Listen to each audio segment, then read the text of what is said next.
चाहे कुमारे मर जाना, लेकिन इन 3 लक्षणों वाली स्त्रियों से कभी विवाह मत करना। नमस्कार दोस्तों, स्वागत है आप सभी का। मित्रों, ये कहानी आपको बहुत अच्छी जानकारी और सीख देकर के जाएगी। तो चलिए मित्रों, आपका कीमती समय बर्बाद ना करते हुए अब सीधे कहानी पर ही पहुंचते हैं। प्रिय दोस्तों, एक समय की बात है। किसी जंगल में तोता और मैना का जोड़ा एक वृक्ष के डाल पर बैठा हुआ था। तोता ने मैना से कहा कि हे मैना रानी, आज का समय बहुत ही बदल चुका है।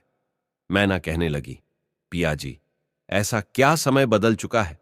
तब तोता कहता है कि हे मैना रानी, समय इतना बदल गया है कि आजकल की स्त्रियां और आजकल की लड़कियां बहुत ही स्वार्थी बन चुकी हैं, क्योंकि स्त्रियां अपने स्वार्थ के लिए कुछ भी करने के लिए तैयार हो जाती हैं।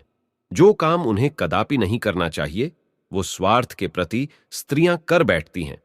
मैना कहती है कि पिया जी, मैं तुम्हारी बात से सहमत नहीं हूं। स्त्रियां कैसे स्वार्थी हो सकती हैं? आप हमारी नारी जाति की बुराई कर रहे हैं। तोता कहता है, नहीं मैना, तुम हमारी बात पर विश्वास करो। तब मैना कहती है, नहीं स्वामी, मैं तुम्हारी बात पर विश्वास नहीं कर सकती हूं। तब तोता कहता है, ठीक है मैना, जब तुम्हें विश्वास नहीं है तो आइए हम आपके लिए एक कहानी सुनाते हैं, और इस कहानी को सुनने के साथ साथ तुमको ये विश्वास हो जाएगा कि तुम्हारी नारी जाति कितनी स्वार्थी बन चुकी है और अपने स्वार्थ के लिए कितने गलत गलत काम करने के लिए तैयार हो जाती है। दोस्तों, तभी मैना कहती है, ठीक है स्वामी, पहले आप वह कहानी सुनाइए और सिद्ध करके बताइए कि हमारी नारी जाति स्वार्थी है या नहीं है। दोस्तों, तब वो तोता अपने मैना रानी को वह कहानी सुनाता है। तोता कहता है, हे मैना, एक समय की बात है, किसी नगर में 3 दोस्त रहते थे। एक राजा का लड़का था जो राजकुमार था, एक बनिया का लड़का था और एक साहूकार का लड़का था। 3 दोस्त थे। तीनों में बहुत गहरी दोस्ती थी, क्योंकि वह तीनों साथ साथ पढ़े थे और साथ ही साथ बड़े भी हुए थे। राजा का जो लड़का था, जो राजकुमार था, उसकी शादी भी हो चुकी थी। मित्रों, एक दिन की बात है, तीनों दोस्त राजा के बगीचे में टहल रहे थे। तो राजकुमार, जो राजा का लड़का था, वह अपने दोस्तों से कहता है, भाई, कल चलते हैं और अपनी पत्नी को उसके मायके से बुला करके ले आते हैं, क्योंकि बहुत दिन हो चुके हैं और हमें अपने पत्नी की बहुत याद आ रही है। इसीलिए कल ससुराल में चलते हैं और तुम हमारे साथ चलो और हम अपनी पत्नी को बुला लाए। तब इन दोनों दोस्तों ने कहा, जो साहूकार का लड़का था और बनिया का लड़का था, इन दोनों ने बोला, भाई, तुम तो अपने ससुराल में पहुंच जाओगे और ससुराल में ससुर जी के महल में आराम से सोओगे, लेकिन हम कहां जाएंगे?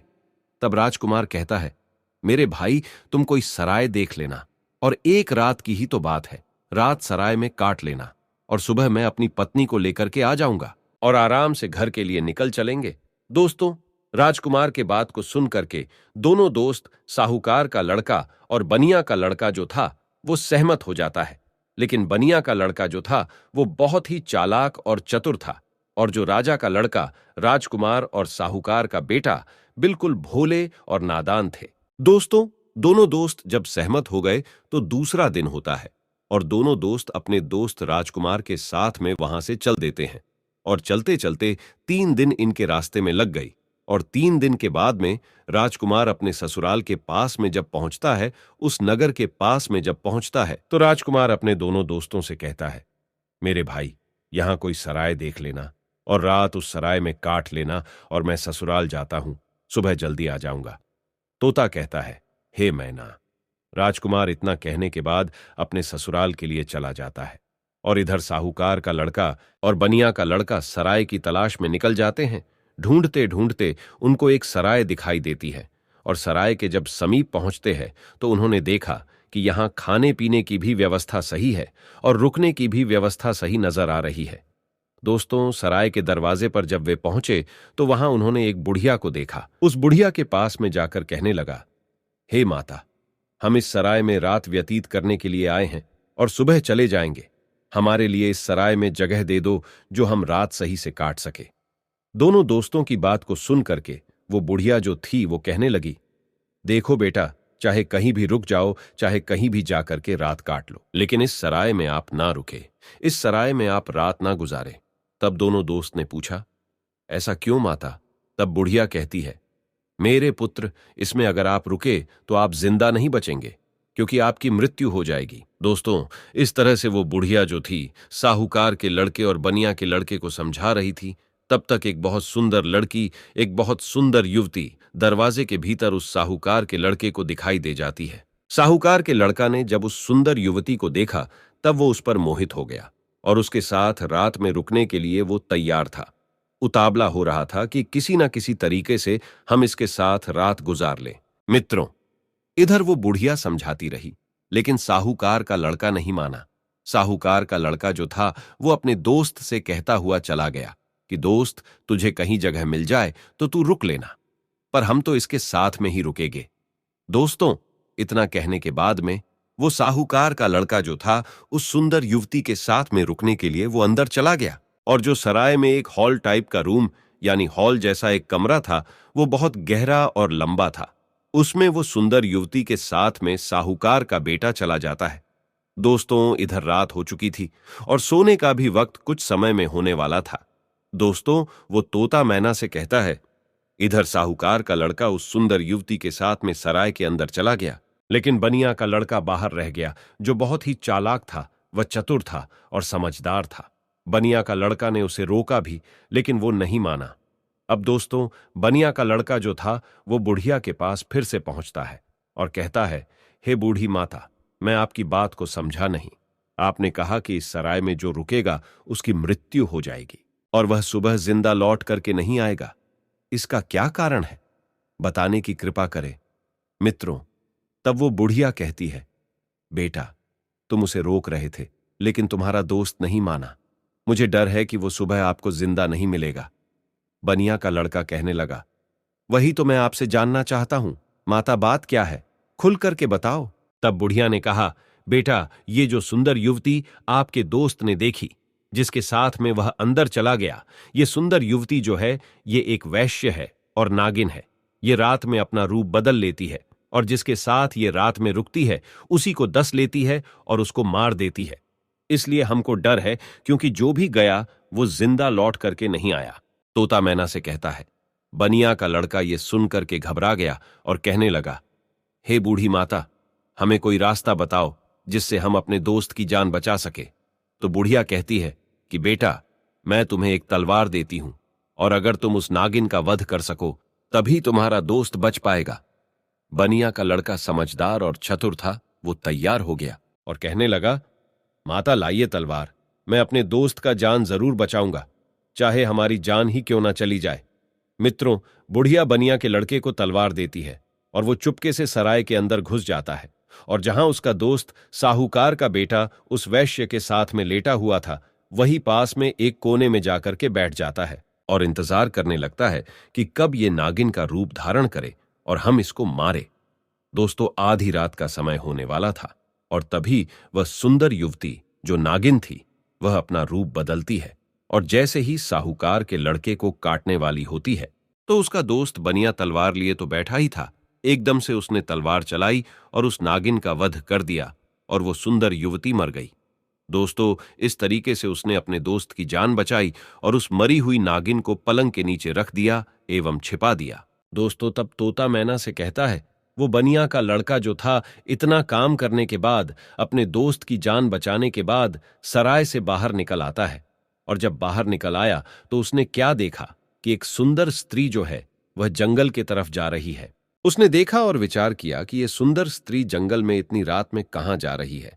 हमें देखना चाहिए, इसके पीछे पीछे जाना चाहिए और ये जानकारी लेना चाहिए कि ये जा कहां रही है।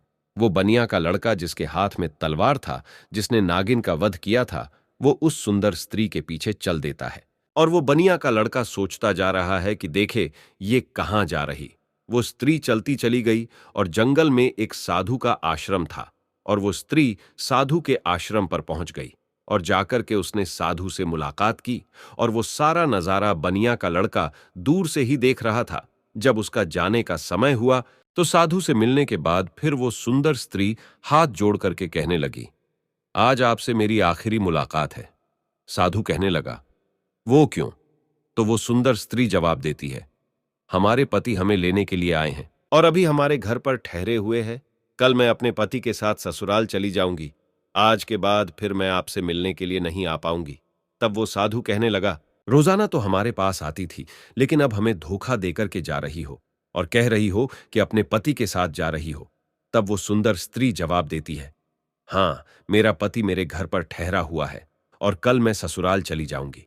हमें माफ करना, अब मैं आज के बाद तुम्हारे पास मिलने नहीं आऊंगी। दोस्तों, उस सुंदर स्त्री के बात को सुनकर साधु को गुस्सा आ जाता है और साधु जो है गुस्सा में उसकी नाक काट देता है।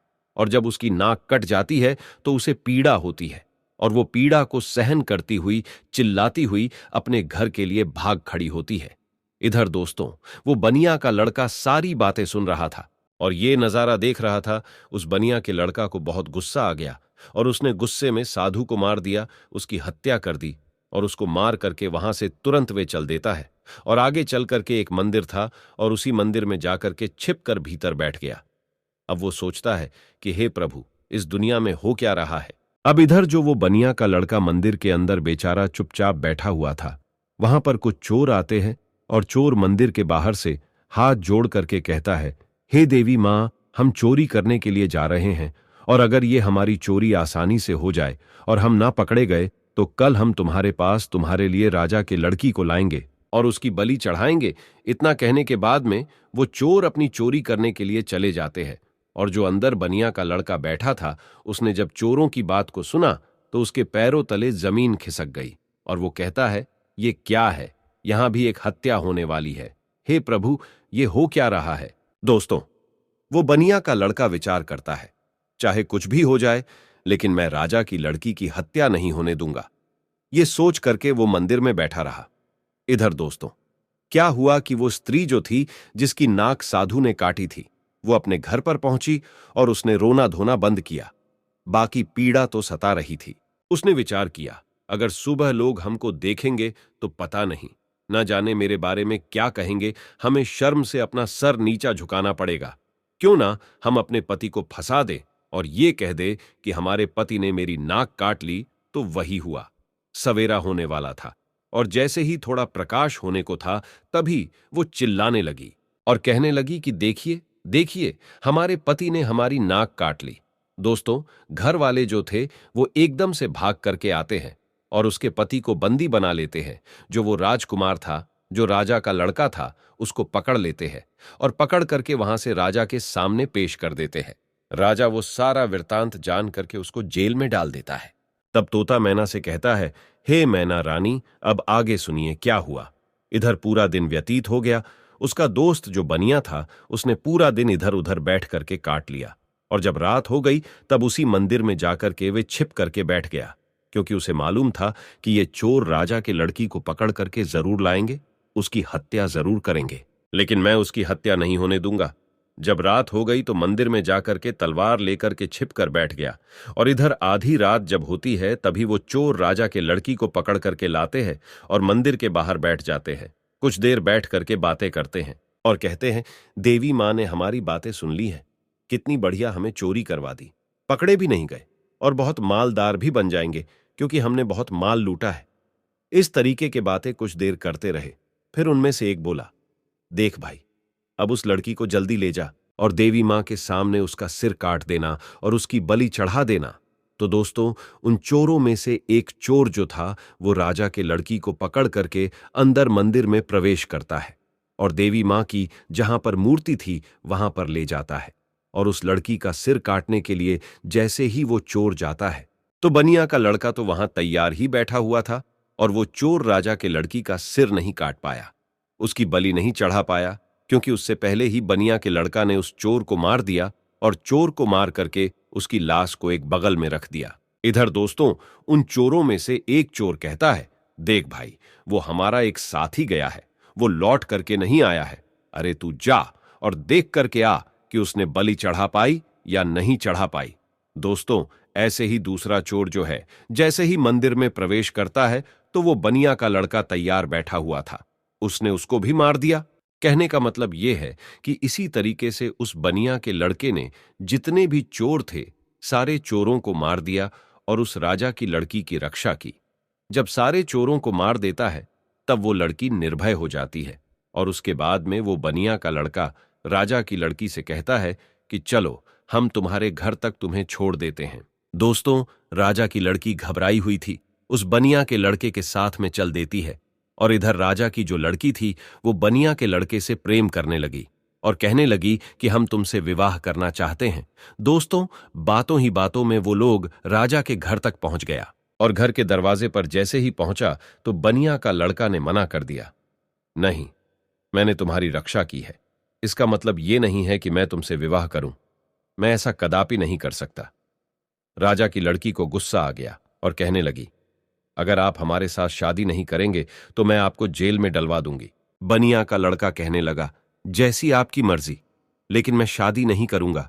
दोस्तों, तभी राजा की लड़की दरवाजे पर चिल्लाती है और कहती है, बचाओ, ये हमको पकड़ करके ले जाना चाहता था और ये हमारी इज्जत लूटना चाहता था। दोस्तों, राजा के लड़की को चिल्लाते हुए सैनिकों ने देखा तो सैनिकों ने भाग करके उस बनिया के लड़के को पकड़ लिया और राजा के सामने पेश कर दिया और कहा कि राजा साहब, ये तुम्हारी लड़की की इज्जत लूटना चाहता था, ये आपकी लड़की को पकड़ करके ले जाना चाहता था। वो तो आपकी लड़की चिल्लाने लगी, इसलिए मैंने बचा लिया। अगर वो नहीं चिल्ला पाती तो ये आपके लड़की के इज्जत के साथ खिलवाड़ कर देता। दोस्तों, ये सुनने के बाद राजा को क्रोध आ गया और उसने पकड़ करके उस बनिया के लड़के को जेल में डाल दिया, जहां उसके दोनों दोस्त भी मौजूद थे। जो साहूकार का लड़का था और राजा का लड़का था, वो दोस्त भी उसे मिल गए। साहूकार के लड़का को सराय वालों ने पकड़वा दिया क्योंकि इसने एक वैश्य व सुंदर युवती का वध किया, इसलिए वो भी वहां जेल में मौजूद था। अब तीनों दोस्त जेल में जाकर के मिल जाते हैं और एक दूसरे के साथ में वहां बैठ जाते हैं। इधर दोस्तों, अगला दिन हुआ और वो राजा दरबार में तीनों को बुलाता है, जिन तीनों को राजा ने पकड़ करके जेल में बंद किया था, और उन्हें सजा सुनाने के लिए तैयार हो जाता है। दरबार लगा हुआ था और राजा ने जो साहूकार का लड़का था जिसने वैश्य का वध किया था, उसे अपने पास में बुलाया और उससे कहा कि क्यों रे, तेरा क्या नाम है, कहाँ का रहने वाला है। तब वो लड़का कहने लगा कि मैं साहूकार का बेटा हूं। राजा कहने लगा, ये बता, तूने वैश्य का वध क्यों किया, उसे क्यों मारा। अब दोस्तों, उस साहूकार के लड़का को कुछ मालूम ही नहीं था जो वो राजा को बता सकता। उसे नहीं मालूम था कि वैश्य का वध किसने किया। वैश्य का वध साहूकार के लड़का ने किया नहीं था, जो उसे मालूम होता। राजा ने फिर पूछा, चुपचाप क्यों खड़ा है, बता कि तूने उस वैश्य का वध क्यों किया। दोस्तों, तब वो साहूकार का लड़का तो नहीं बोल पाया, लेकिन जो बनिया का लड़का था वो कहने लगा, महाराज, क्षमा चाहता हूं, जो बीच में हमको बोलना पड़ रहा है। इसे कुछ मालूम नहीं है, इसने वैश्य का वध नहीं किया, क्योंकि वैश्य का वध मैंने किया है। राजा कहने लगा, तो बता, तूने क्यों किया, बात क्या है। तब दोस्तों, वो बनिया का लड़का कहता है, हे महाराज, हम अपने दोस्त के साथ में, इसी साहूकार के लड़का के साथ में सराय में रुकने के लिए एक रात गुजारने के लिए गए थे और एक बूढ़ी मां ने मना किया था, इसके अंदर नहीं रुको, क्योंकि जो रुकेगा वो सुबह जिंदा नहीं बचेगा। लेकिन ये हमारा दोस्त नहीं माना और उसने सुंदर वैश्य को देख करके रात गुजारने के लिए अंदर सराय में चला गया। मुझे उस बुढ़िया के द्वारा मालूम हुआ कि ये नागिन है और ये नागिन का रूप में आकर के इसको डस लेती, इसलिए तब मैं तलवार को लेकर के अपने इस दोस्त की जिंदगी बचाने के लिए, जहां ये पलंग पर वैश्य के साथ सोया हुआ था, वही एक कोने में जाकर के बैठ गया। और जैसे ही उस वैश्य ने रूप बदला और नागिन बन करके हमारे दोस्त को डसने के लिए तैयार हुई, मैंने तुरंत उसको मार दिया। अगर आपको विश्वास नहीं है तो जहां पलंग पड़ा हुआ है उसके नीचे हमने मरी हुई नागिन रख दी है, आप देख लीजिए। दोस्तों, तब राजा ने सैनिकों को भेजा और वहां सैनिकों ने जाकर के वही मरी हुई नागिन पाया और आकर के सारी बात राजा को बताया कि सत्य बात है। तो दोस्तों, राजा प्रसन्न हो गया और कहने लगा, ठीक है, तूने दोस्ती का फर्ज निभाया है, जो अपनी दोस्त की जिंदगी बचाई है। दोस्तों, राजा साहूकार के लड़का को छोड़ देता है। उसके बाद में राजा जो था वो राजकुमार, यानी कि जो राजा का लड़का राजकुमार जो था, उसको बुलाता है और उससे पूछता है कि तू बता कि तूने अपनी पत्नी की नाक क्यों काटा। अब दोस्तों, उसको भी नहीं मालूम था नाक किसने काटी है, वो भी चुपचाप खड़ा था। राजा ने फिर दोबारा पूछा कि बोल, क्यों नहीं रहा है कि तूने अपनी पत्नी की नाक क्यों काटा। तब दोस्तों, वो बनिया का लड़का फिर से हाथ जोड़ करके कहने लगा कि महाराज क्षमा करे, इसको भी नहीं मालूम, इसने अपनी पत्नी की नाक नहीं काटी है। नाक किसने काटी है वो सारा वृत्तांत मैं आपको सुनाता हूं। तब उस बनिया के लड़के ने राजा को बताया कि ये लड़की साधु से प्रेम करती है रात में साधु से मिलने के लिए गई। मैं इसके पीछे पीछे गया। इसने कहा कि मैं कल से तुमसे मिलने नहीं आ सकती। मेरा पति मुझे लेने के लिए आया है। ये सुनकर के उस साधु ने इसकी नाक काट ली और इसने आकर के अपने पति को फंसा दिया। इसने गलत किया। राजा कहने लगा, मैं तेरी बात पर विश्वास कैसे करूं? तब उस बनिया के लड़के ने कहा, महाराज, सैनिकों को भेजिए जहां उस साधु का आश्रम है। देख लीजिए कि मैंने साधु का वध कर दिया है। दोस्तों, सैनिक जाते हैं, आश्रम पर उस मरे हुए साधु को देखते हैं, तो आकर के राजा को बताते हैं कि महाराज, बात सत्य है। दोस्तों, तब वो राजा उस राजकुमार को भी छोड़ देता है, वो भी बच जाता है। दोस्तों, फिर तोता कहता है कि हे मैना, अब आई बारी उसी बनिया के लड़का की जिसने राजा के सामने अपने दोस्तों की जिंदगी बचाई। राजा उस बनिया के लड़का से बोलता है कि तूने तो अपने दोस्त को बचा लिया, लेकिन अब तू बता कि तू हमारी लड़की को पकड़ करके क्यों ले जाना चाहता था? इसके साथ में दुर्व्यवहार करना क्यों चाहता था? इसकी इज्जत से खिलवाड़ करना क्यों चाहता था? अब तू नहीं बचेगा। दोस्तों, तब वो बनिया का लड़का कहता है कि महाराज, क्षमा करे, ये आपकी लड़की जो है ना, इसने हमें गलत फंसाया है। आपकी लड़की की बलि चढ़ाने के लिए कुछ चोर इसको पकड़ करके ले गए थे। मैं उसी मंदिर में था, मेरे हाथ में तलवार थी, क्योंकि मैं साधु को मार करके आया, और आपकी लड़की को मारने के लिए जैसे ही एक चोर अंदर मंदिर में आता है, मैंने उसको मार दिया। दूसरा आता है, उसको भी मार दिया। इसी तरीके से जितने भी चोर थे, मैंने सबको मार दिया, और सभी मंदिर में ही पड़े हुए हैं। अगर विश्वास नहीं है तो सैनिकों को भेज करके देख लीजिए। दोस्तों, वही हुआ। सैनिक जाते हैं मंदिर के पास में, मंदिर में जाकर के देखते हैं तो उन चोरों की लाशें पड़ी हुई थी। तो सैनिकों ने आकर के सारी बात राजा से कही कि महाराज, बात सत्य है, आपकी लड़की की रक्षा इसने की है। इसने इज्जत से खिलवाड़ नहीं किया और ना ही इज्जत लूटने की कोशिश की है। वो बनिया का लड़का कहता है, हाँ राजा साहब, मैं आपकी लड़की को पकड़ करके क्यों ले जाऊंगा? और सुनिए महाराज, चोरों से बचा करके जब आपके लड़की को घर छोड़ने के लिए आ रहा था, तब आपकी लड़की हम पर आसक्ति हो गई, प्रेम करने लगी और विवाह करने की जिद करने लगी। मैंने कहा, मैं ऐसा कदापि नहीं कर सकता। मैंने जिस लड़की की रक्षा की है और उसके बदले में मैं उससे विवाह करूं, उसकी इज्जत से खिलवाड़ करूं, ऐसा मैं नहीं कर सकता। मैंने उसे मना किया तो उसने कहा, अगर तुम हमसे विवाह नहीं करोगे तो हम अपने पिता से कहकर तुम्हें जेल में डलवा देंगे। और उसने वही किया। बनिया के लड़के के बात को सुन करके राजा जो था, उसका चेहरा शर्म से नीचे झुक जाता है, और तब उसने बनिया के लड़के को आजाद कर दिया और माफी मांगी कि जाओ बेटा, तुम आजाद हो, तुम्हारी गलती नहीं है। इस तरीके से वो बनिया का लड़का जो था, अपने दोनों दोस्तों को बचा लेता है और खुद भी बच जाता है, और तीनों दोस्त हंसते हंसते अपने नगर में चले आते हैं और आराम से फिर वही रहने लगते हैं। तो दोस्तों, अब वो तोता कहता है कि हे मैना, देख लिया, इस तरीके से नारी जात स्वार्थी बन चुकी है और अपने स्वार्थ के लिए गलत से गलत काम के लिए तैयार हो जाती है। अब उस गलत काम के लिए चाहे कुछ भी करना पड़े, चाहे कितने भी कष्ट झेलना पड़े, चाहे किसी के भी जिंदगी से खिलवाड़ क्यों ना करना पड़े, लेकिन ऐसी स्त्रियां नहीं मानती हैं। दोस्तों, अपने पिया तोता की बात को सुन करके मैना जो है वो चुप हो जाती है।